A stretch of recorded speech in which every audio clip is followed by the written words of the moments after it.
So what I'm going to do is just explain to you all about the actual Frontiers approach, the inquiry-based approach, and the pedagogical design that we've developed to support the Frontiers demonstrators, which are the online resources that we have. So if we look, what are demonstrators? The demonstrators, they're a series of innovative learning activities to support physics research areas.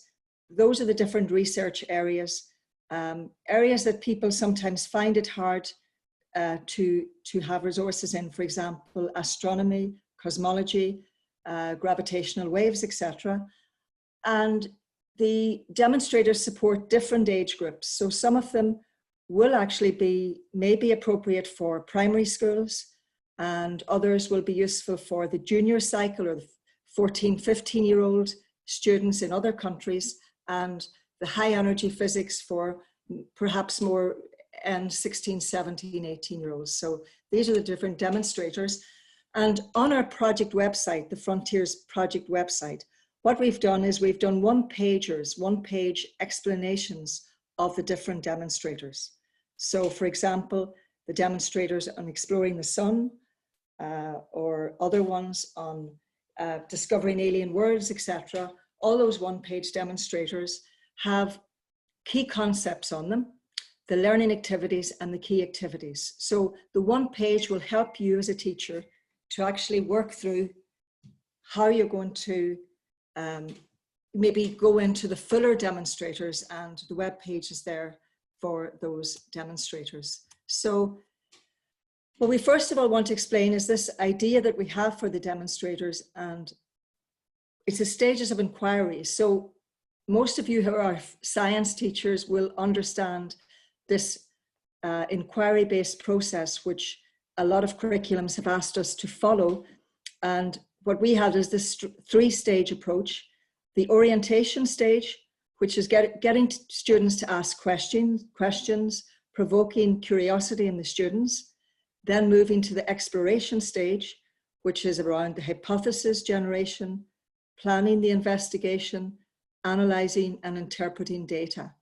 And the final stage we call the consolidation, which is the conclusion stage of concluding and evaluating, reflecting, connecting back to what you've actually learned. So there are the stages of inquiry. And if I show you then what the pages look like on our portal, you can see that, for example, Discovering Alien Worlds demonstrator, you will have 5 stages, 1, 2, 3, 4, 5 at the top. You have the orientation and asking questions. So here you can go to that demonstrator and you can provoke some things with a short video. And the short video is there to help students to think about what it is they might like to inquire about. And then if you go to the next part of the inquiry process, hypothesis, you'll see that you're helped with how do you think about and generate a hypothesis. So again, content is there, links are there, examples are there for you to help with the student inquiries. Then furthermore, you go into the planning and investigating. And here you've got, again, more examples of how to help you to plan and investigate the actual inquiry. And the analysis interpretation, how do you gather results? How do you analyze those results?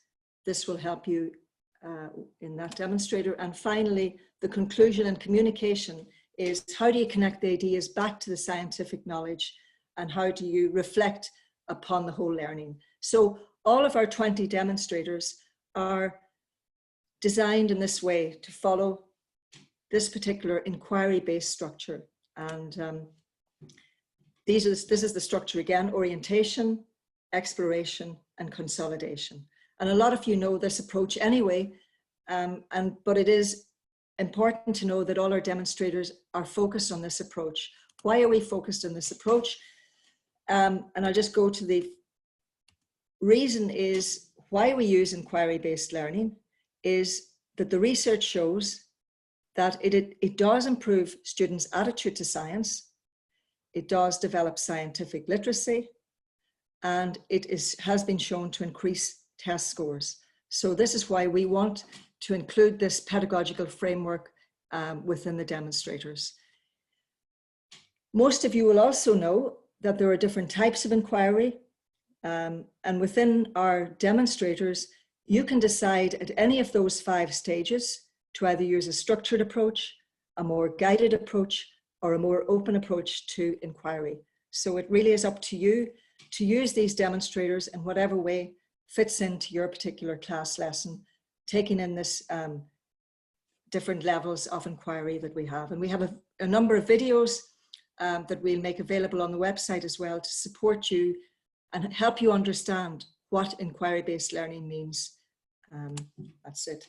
So another approach that we focused on when we were developing the demonstrators was linking into this framework called the TPAC Framework.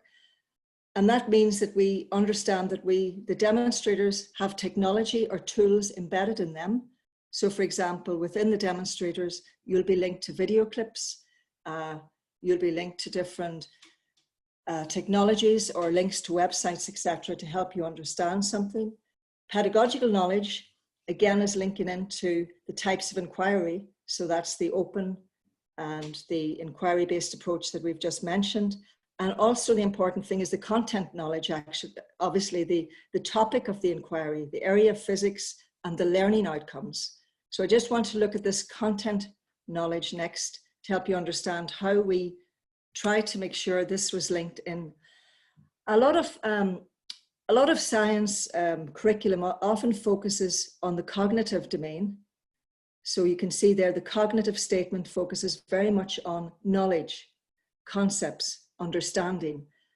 And while we recognize that's very important, obviously, to have that content knowledge, it's also very important to motivate students and to focus on the affective domain. So if you look at the second part then, the feelings, the interest of students, their attitude, their appreciation of science.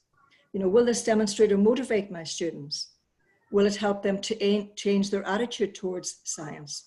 So this is an important statement that we've included in each of the demonstrators, and also the psychomotor skills, psychomotor being physical skills. Demonstrators have software included in them, image analysis software. You have to construct something. So the important content knowledge is included in this particular part. And also we focused on the 21st century skills. So in the demonstrator, is there a focus on learning and innovation skills, communication and collaboration, creativity and critical thinking? Yes, the demonstrators do try to help students in this area. Digital literacy skills, yes, there is ICT being used in the demonstrators, and students have to go and find things, which is information literacy. And finally, life skills. As part of the inquiry-based approach, students have responsibility to collect and analyze data. Flexibility, they have to change their plan to accommodate the feedback. And also initiative, they have to plan how they're going to use the resources, how they're going to use the software, and how they're going to manage time. So the 21st century skills is all part of that content knowledge as well. And if we go back to our website with the demonstrators themselves are embedded in an online platform. So we are using the technology, but also each of the demonstrators have some kind of video links or technology embedded in them as well. So you can search, and so you can read the one-page information about the demonstrators and then decide which particular demonstrator links into your interest and class. Finally, the Frontiers lesson plan, what we have, and this is part of your working group that Manolis mentioned earlier, what we want you to do is to design a short lesson plan yourself, maybe for a single lesson or a double lesson. We have the lesson plan template, and again, you can work through this template and help you then to take the content of the demonstrators that we have here and try to design your own lesson plan from that content.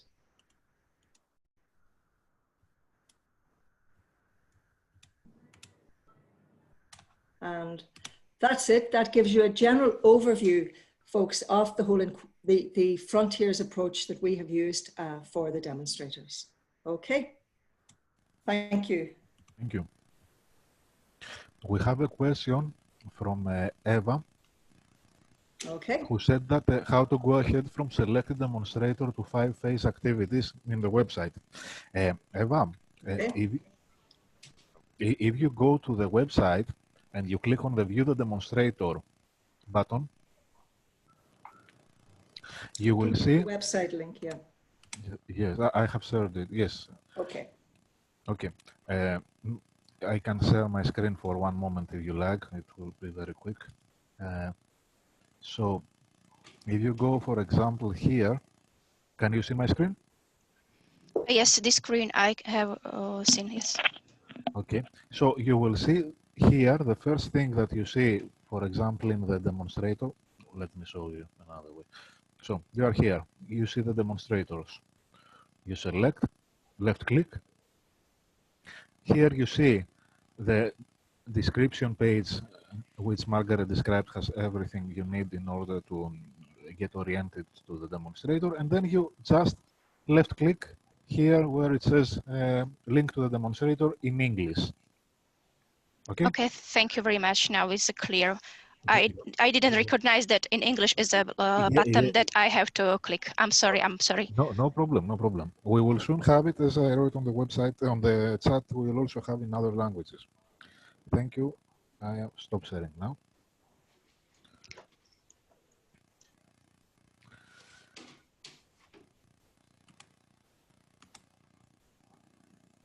Okay.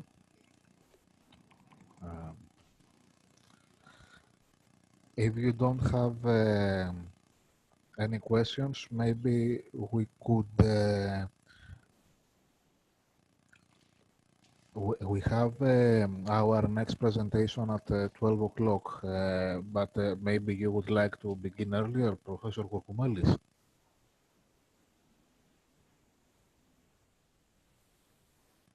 Or we could have a short break and a discussion about what we have said so far, and we could start at 12 o'clock.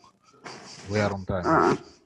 Whatever, it's okay for me, but the sketchy way of the lesson plan that the teachers have to make, when is this going to be given? I would say that it has to be given today, so we can repeat it in every module. Okay, Margaret, then maybe we could take 5 minutes to show that we have created a template which you will in which you will work together and work with us to develop your lesson plans in the working group we will do. We have shared the how-to guide, a short video. You must have received it in your email. Maybe we could make a very quick overview, and we will also discuss them before the initiation of each working group, of course.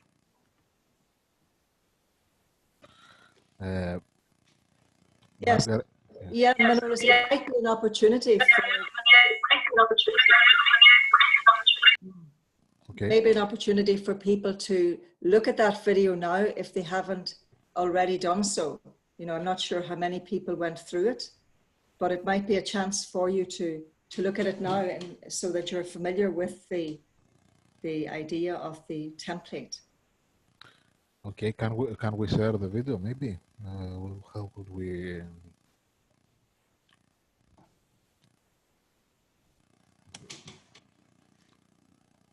Let me.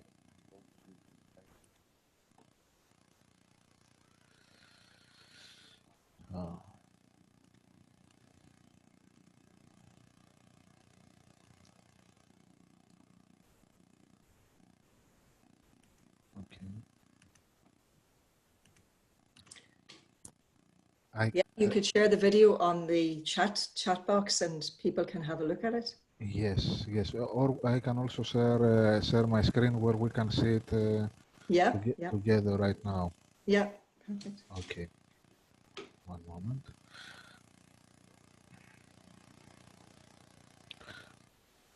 Okay, so this is the chat link.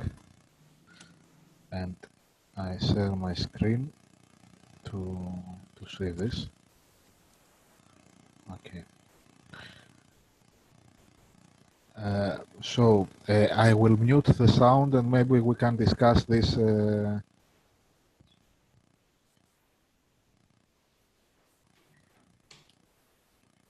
Can you hear the sound? Notice when you share your screen, you have to activate share the computer sound. Okay. When you share, the window of share below, there is a box where you choose to say, I want to share my computer sound. Okay. Check if you can find it. Okay. This short video is to So, act as an introduction to yeah, the working. and the Curriculum Connection template.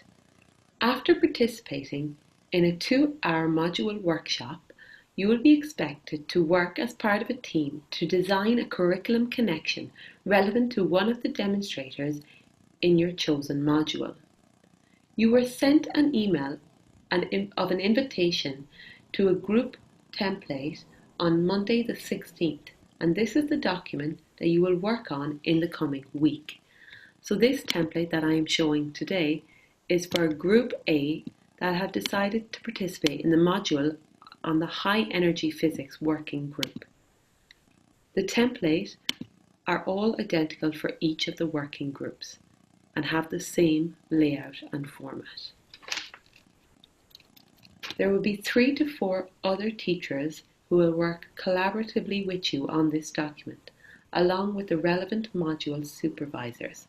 When you are timetabled for a working group session, you should open this Google Slides template by clicking the link in your email. Now we will take some time to look at the collaborative features of Google Slides. Firstly, these small circles show the other members of your team who are active on the Google Slides document. I can hover over the circle to identify the person who is relevant and who is also working on the document with me. By clicking this chat button, I open up a chat where I can talk to the other members of the document. This allows me to introduce myself to the other members and to communicate with them live. You can also use the Zoom video calls to discuss and plan your curriculum connection. When you first join the document, it will be important to introduce yourself to the other members of your team before you begin your discussion about your curriculum connection. Before we finish the video, I just want to show you a small template that we have designed that is completed. A link to this lesson plan template will be shared with you by your module supervisor. This template was designed and is relevant to one of the astrophysics demonstrators and is used to introduce the transit method to detect an exoplanet. So in the overview of the lesson pack, which is designed for background information for teachers, it goes through each of these key topics. The name of the activity is decided, the topics that are relevant and were introduced in the activity are mentioned, and I just want to explain the curriculum connection. The purpose of the curriculum connection is for you to decide on where you would see this activity that you have designed fitting into your own curriculum. So if you are from Greece, you will only fill out that area. If you're from Italy, you will fill out this part. Or if you're from a different country, feel free to name your country and how you would suit it to your relevant curriculum. We want you to mention the reference demonstrator that you have chosen to work with, the age of the students that you think your lesson is suitable for, and the duration of time that you think the lesson would take. In the second page of the overview, you will be asked to describe the type of activity and describe the activity with teacher and student activities.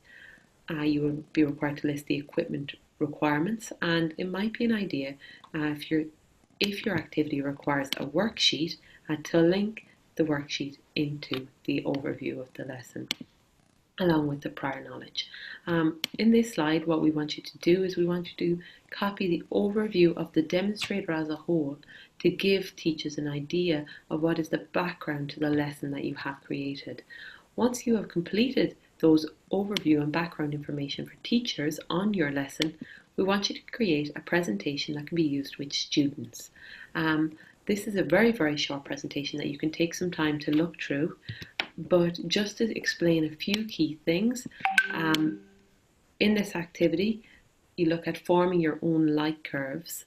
Okay, that's the activity that the students would do to learn about exoplanets. And what we've done is we've designed a worksheet. But what you can see here is this is a very important part of designing curriculum connections. Clear notes must be made so that teachers can use this resource and work with the resource at a later stage. So it explains that the student should be put into groups and given a worksheet in order to collect the light curves. It mentions what equipment and needs to be used by the students. Okay, so in developing your curriculum connection, you need to think through the types of equipment that may be needed or used by the students, and this needs to be clear in your overview of your lesson pack. Okay, so finally I want to wish you the best of luck and an enjoyable experience in creating your curriculum connection. Thank you. This short I stop sharing the screen now. So